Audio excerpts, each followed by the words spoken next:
Anthony, I'll tell me exactly what happened and how you ended up in Carolina.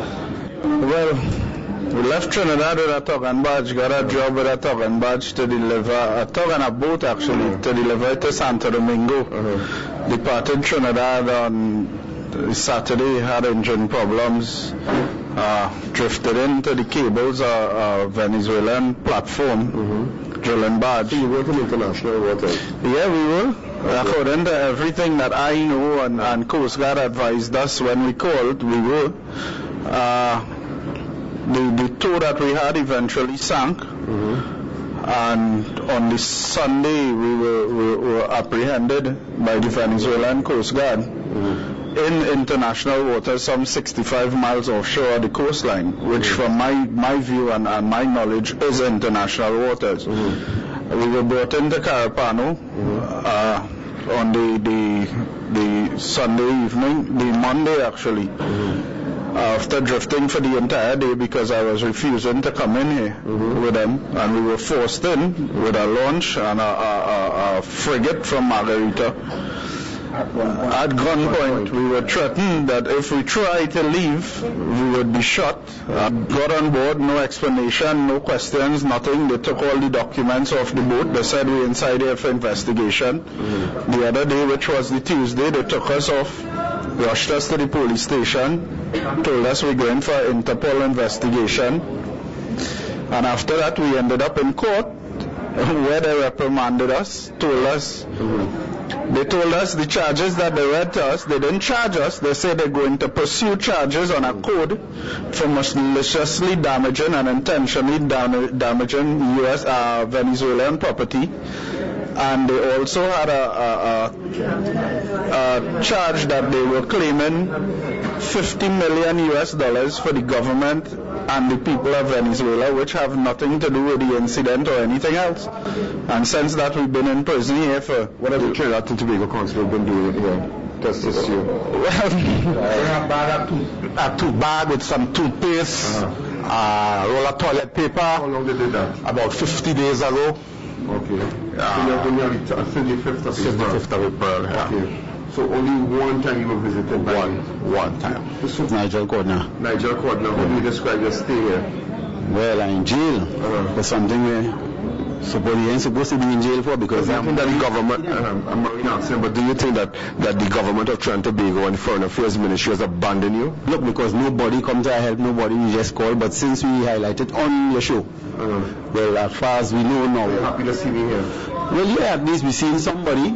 All we do is hear some kind of interest in the matter. You know, I find it's about time that the Honorable Legal Affairs Minister, Foreign Affairs Minister, Prime Minister, it's time to do something about this. What are the conditions here? Rough, it's rough, it's nasty. No. Well, what happened, we had a buy, we had a eat. Here provide lunch, but other than that, we had a buy, we had a eat. Right? And that's not the issue. The issue here is we've been detained here, no charges, and we want to come over here. The charges is trumped up charges, and we keep indicating to the government at home that this thing is political, because the lawyer and everybody else in Carapano says that it have no way we win in this case legally. And he was trying to contact you actually a little while ago. Where's my phone? That's the local attorney here, which has been the only help to us. Go ahead. And the only person that shedding some light between this, but he have a tough job, and he can't do it on his own, because as he keep indicating, this thing is political. We're terrorists and we're working for the opposition. So they're treating us like terrorists. That's why we're here 45 days now. And they're going to charge us. That's what the prosecutor has indicated to the lawyer. We're going to get charged. To court in the station, 2 days we sit down there, no food, no water, straight in the station in front of the magistrate, like handcuffed like criminals in the Japan. I will like Trinidad and Tobago to know that as of tomorrow we will be charged as international terrorists. Yes. When we return to Trinidad and Tobago, we will be international terrorists, and Trinidad will be suited. They'll be treated as terrorists. That's all I have, you know. She knows where he is. She has all his numbers. She insulted me. She insulted my wife. She insulted Coroner's wife. Yeah. This woman, how she sleeping in the night knowing this, and that's why they treating her as terrorists, because the vessel have no owner. Right? Them know where the owner is, and they wouldn't, nobody, like they didn't care how they were sleeping in the night. Sometime the lawyer that we have should have been the lawyer through her to represent us. It ended up in a big bacchanal. I think there is some letters that could be produced to verify that. The lawyer that we have now, when he sent his invoice to her of what it will cost, she sent an email that he has stating that her client has refused what he has sent because it was too expensive and they will not longer be retaining or want his services. That is Imagine, listen, I don't think you will understand the gravity of this entire situation. These three individuals I'm speaking with there, they are prisoners, they're detained. We were able to get access to them and get a full interview with them. Let's imagine that. Let's imagine the power of crime. Watch. We will be able to go to Venezuela, go to Carapuna, get a full interview and hear exactly what, because a lot of people, a lot of people who have said that to me, that is an impossible run.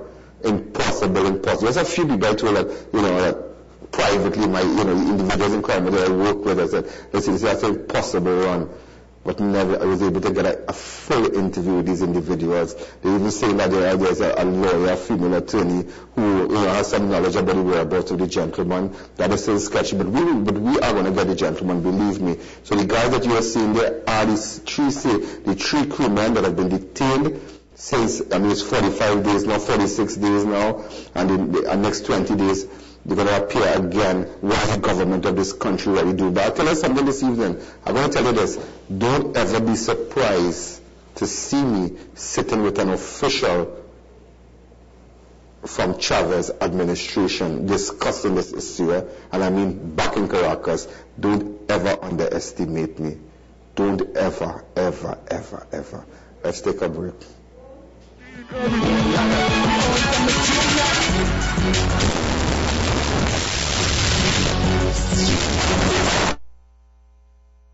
Come to Andy Wheel Services for the best in tires and rims. We are distributors of Nitto, Dunlop, Nexen and Road.